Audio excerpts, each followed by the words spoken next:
Bonjour et bienvenue sur la chaîne Paradoxe, la chaîne exclusivement dédiée au paradoxe. La semaine dernière, je vous ai présenté la variante d'Ali Baba. Dans cette variante, Ali et Baba se trouvent dans des situations différentes. Bien sûr, chacun n'a connaissance que du montant de sa propre enveloppe, et c'est déjà une différence. Mais celle qui nous préoccupe aujourd'hui est associée au fait que l'enveloppe de Baba contient, sans discussion possible, avec équiprobabilité, soit le double de l'enveloppe d'Ali, soit la moitié de ce montant. Aussi, Ali ouvrant son enveloppe et découvrant 20 euros peut quantifier avec des probabilités objectives son espérance de gain en changeant d'enveloppe. Celle-ci est alors de 25 euros. Du point de vue de Baba, le processus d'attribution des enveloppes lui semble favorable. Et il comprend qu'Ali a intérêt à changer d'enveloppe. Maintenant, Baba ouvre son enveloppe et trouve 10 euros. Il en déduit rationnellement que l'enveloppe d'Ali contient soit 5, soit 20 euros, et qu'il n'a aucune raison de croire davantage en l'un qu'en l'autre. Il attribue alors rationnellement une probabilité de 1,5 à chacun de ces deux montants possibles. Pour autant, les probabilités qu'attribue Baba n'ont pas le même statut, la même signification, les mêmes origines que celles qu'attribue Ali.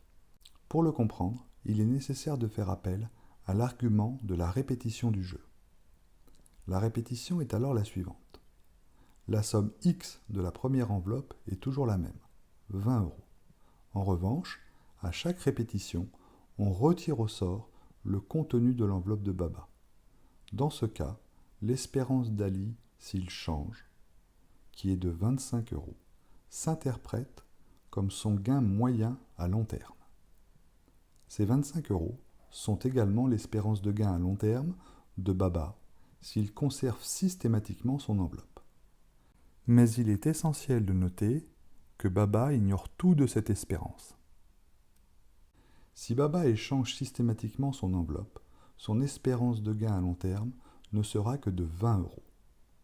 De ce point de vue, il est clair qu'Ali a intérêt à changer d'enveloppe et que Baba, quant à lui, a intérêt à conserver sa propre enveloppe.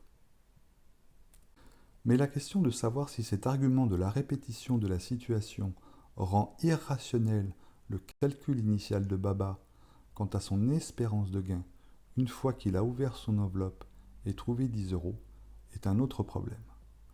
On touche ici à l'interprétation de l'espérance de gain et à ce que signifie une probabilité lorsque la situation n'est pas censée se répéter.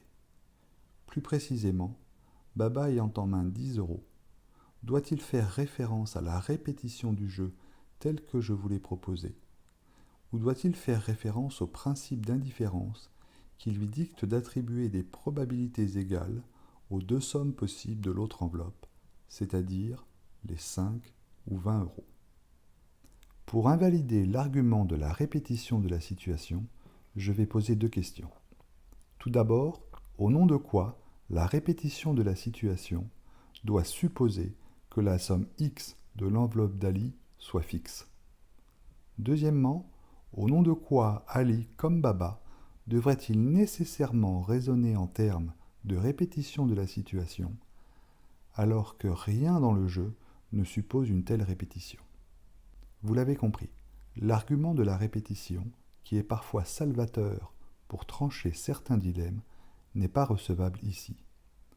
Dans la variante de Nalbeuf, le processus d'attribution des enveloppes crée une dissymétrie qui n'est pas suffisante pour prouver l'irrationalité de Baba dans son raisonnement qui le conduit à souhaiter changer d'enveloppe.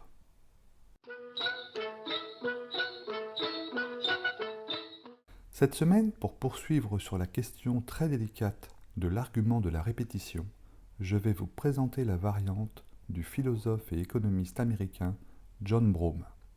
Dans cette variante, Broome propose de probabiliser les montants mis dans les enveloppes de la manière suivante. Dans une enveloppe, on place 2 puissance n euros avec probabilité 2 puissance n sur 3 puissance n plus 1, puis on place le double dans l'autre enveloppe. Ainsi, la probabilité du couple 1-2 est égale à 1 tiers, celle du groupe 2-4 est égale à 2 neuvièmes, celle du groupe 4-8 est égale à 4 27e, etc. Regardons ce que cela donne comme analyse. D'abord, si l'enveloppe que vous ouvrez contient 1 euro, vous êtes alors certain que l'autre contient 2 euros et vous avez donc intérêt à changer. Maintenant, si l'enveloppe contient plus d'1 euro, c'est-à-dire que votre enveloppe contient 2 puissance n euros avec n strictement supérieur à 0, vous pouvez en induire que l'autre enveloppe contient de deux choses l'une, soit 2 puissance n-1 euros, soit 2 puissance n plus 1. Et on montre assez facilement que les probabilités sont respectivement de 3 cinquièmes et 2 cinquièmes. Vous pouvez alors calculer votre espérance de gain en changeant, qui est précisément la suivante. Cette espérance vaut 2 puissance n plus 2 puissance n sur 11. Aussi, cette espérance est supérieure de 8% au montant de l'enveloppe en main. Dans cette variante, comme dans la variante des deux fils de l'épisode 1, les montants possibles des enveloppes et les probabilités associées sont donnés dans l'énoncé.